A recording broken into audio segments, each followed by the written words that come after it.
बार एक राजा था जिसकी एक बेटी थी। राजा की बेटी की माँ यानी रानी मर गई थी, जिस वजह से राजा ने दूसरी शादी कर ली थी। लड़की की सौतेली माँ लड़की से बहुत जलती थी और हमेशा राजा को उसके बारे में कुछ न कुछ बुरा भला कहती रहती थी। उधर लड़की बेचारी हमेशा अपने बारे में सफाई देती रहती, पर उसकी सौतेली माँ उसके पिता से इतनी ज्यादा बुराई करती कि हालांकि राजा अपनी बेटी को बहुत ज्यादा प्यार करता था, पर फिर भी उसकी सौतेली माँ की बुराइयों से तंग आकर उसने उसको छोड़ दिया था। एक दिन राजा ने रानी को कह दिया था कि वह लड़की को कहीं दूर भेज दे, पर वह उसको ऐसी जगह भेजे जहां वह आराम से रह सके, क्योंकि वह यह बिल्कुल नहीं चाहेगा कि उसकी बेटी के साथ कोई बुरा बर्ताव करे। सौतेली माँ बोली, तुम उसकी चिंता न करो। सो सौतेली माँ ने उसको एक किले में रखवा दिया जो एक जंगल में था।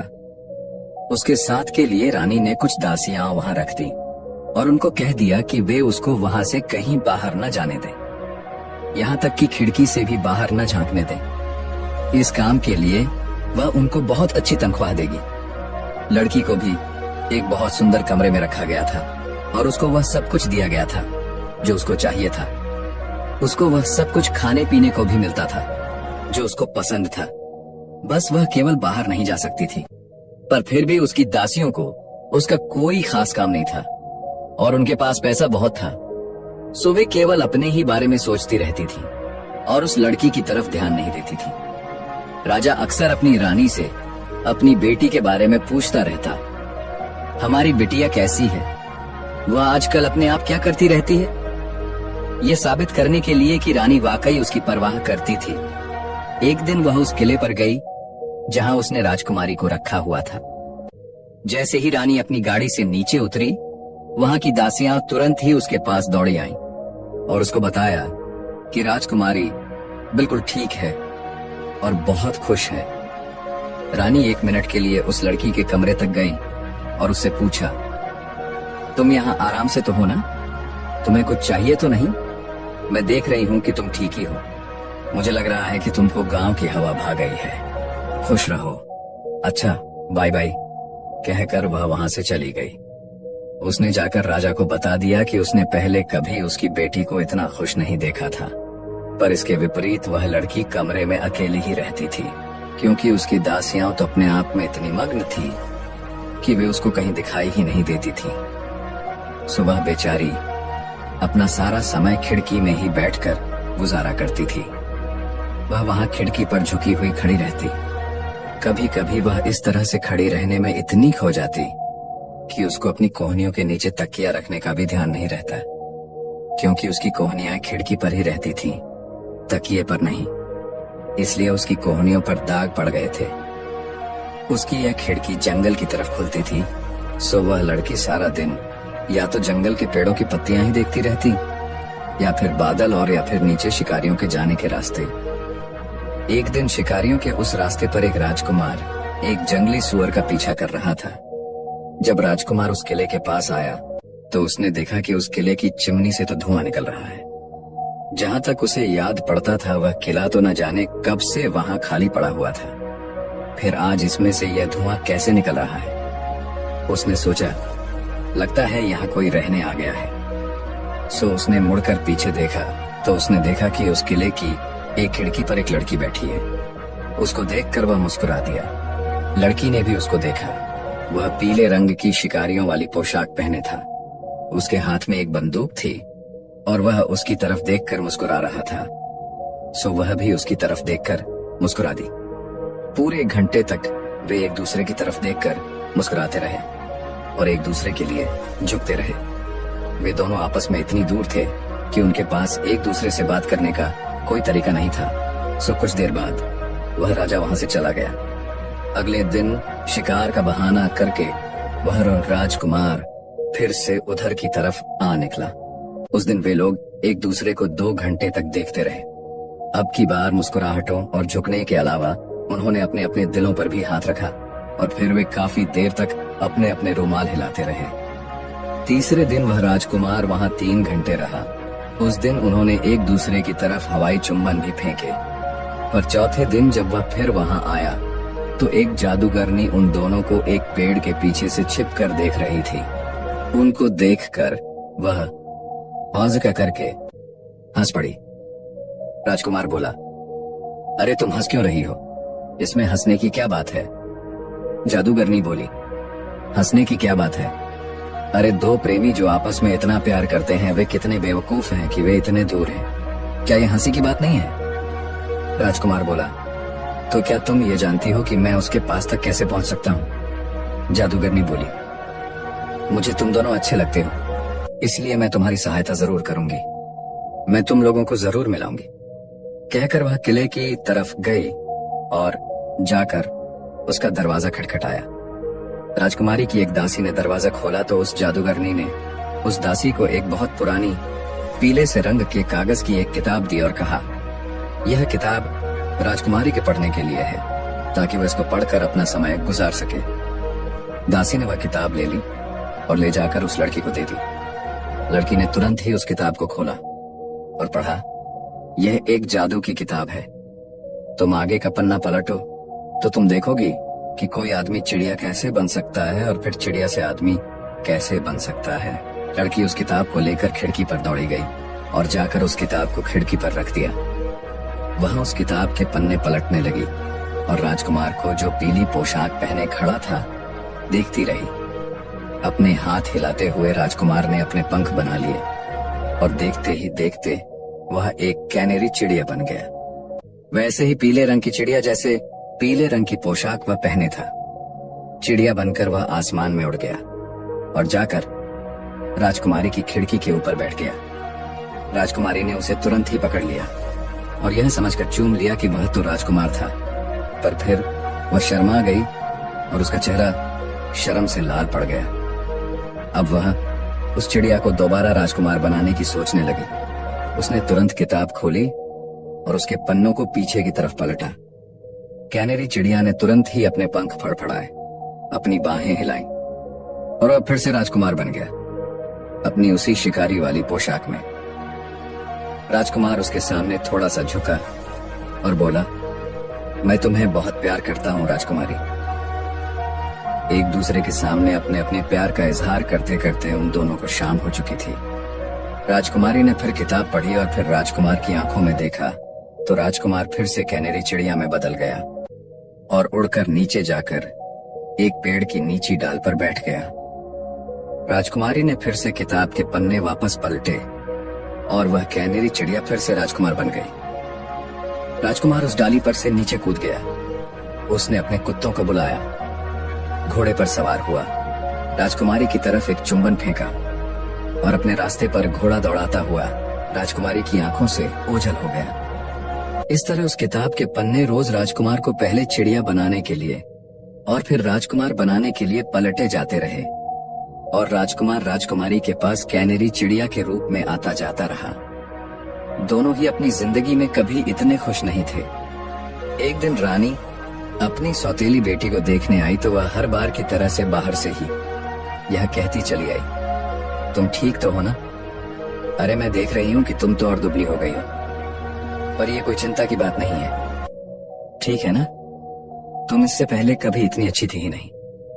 जैसे जैसे वह ये बोलती जा रही थी वह चारों तरफ देखती जा रही थी कि सारी चीजें अपनी जगह पर ठीक से रखी थी या नहीं। फिर उसने खिड़की खोली और उससे नीचे झांका तो उसने देखा कि पीली पोशाक पहने एक राजकुमार अपने कुत्तों के साथ आ रहा था। सौतेली माँ ने सोचा, अगर ये लड़की ये सोचती है कि वह इस खिड़की से इस लड़के से मोहब्बत लड़ा लेगी तो उसको कुछ और सोचना पड़ेगा। उसके कमरे में पहुंचकर रानी ने उस लड़की को एक गिलास पानी और चीनी लाने के लिए भेजा। फिर उसने अपने सिर में से 5 से 6 हेयर पिन निकाली और उनको खिड़की पर रखे तकिए में इस तरह छिपा दिया कि उसके नुकीले हिस्से ऊपर की तरफ रहे। उसने सोचा कि उसकी हेयर पिनों के ये नुकीले हिस्से उस राजकुमारी को खिड़की पर झुकने के लिए सीख दे देंगे। लड़की पानी और चीनी लेकर वापस आ गई थी पर रानी बोली, ओह, अब मुझे प्यास नहीं है, इसे तुम ही पी लो। मुझे अब तुम्हारे पिता के पास जाना है, तुमको और कुछ तो नहीं चाहिए ना? ठीक है, बाय। कहकर वह वहां से चली गई। जैसे ही रानी की गाड़ी गई और आंखों से ओझल हो गई, लड़की ने तुरंत अपनी किताब के पन्ने पलटे और राजकुमार एक कैनरी चिड़िया बन गया और तीर की तरह उड़कर खिड़की पर आ बैठा। पर जैसे ही वह चिड़िया तकिए पर आकर बैठी, वह दर्द से चिल्ला उठी।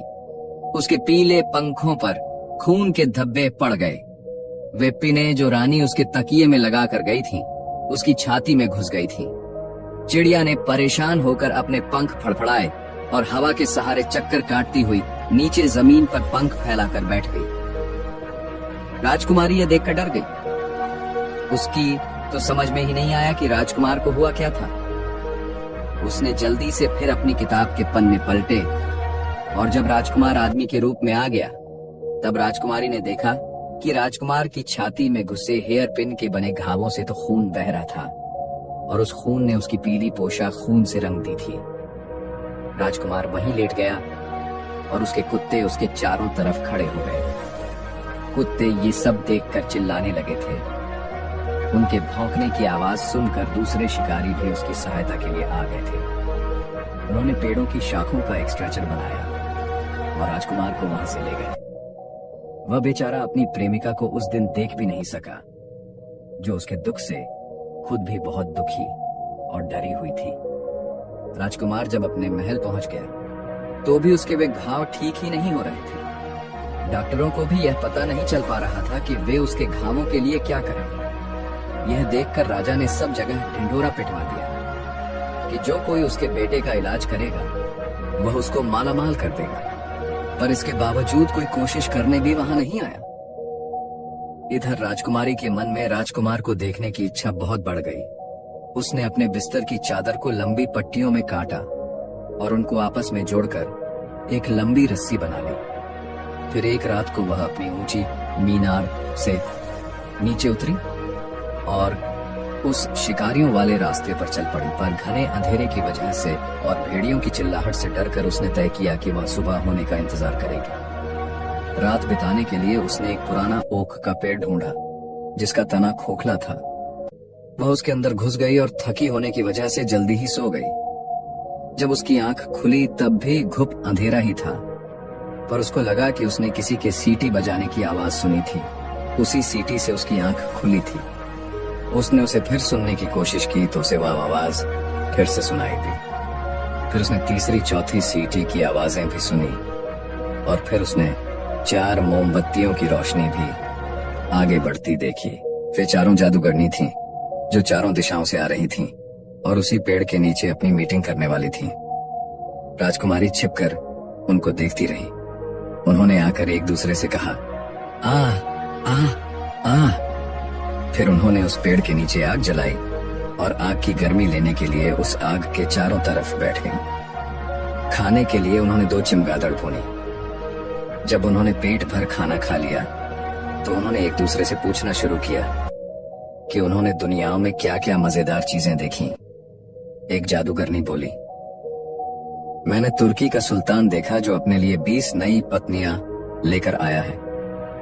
दूसरी जादूगरनी बोली, मैंने चीन का बादशाह देखा जिसकी तो छोटी ही 3 गज लंबी है। तीसरी जादूगरनी बोली, मैंने तो आदमियों को खाने वाला राजा देखा जिसने अपने घर की देखभाल करने वाले को ही खा लिया था। चौथी जादूगरनी बोली, मैंने इसी देश के राजा को देखा जिसका बेटा बीमार है और उसे कोई ठीक नहीं कर पा रहा है, क्योंकि उसका इलाज तो केवल मुझे ही पता है।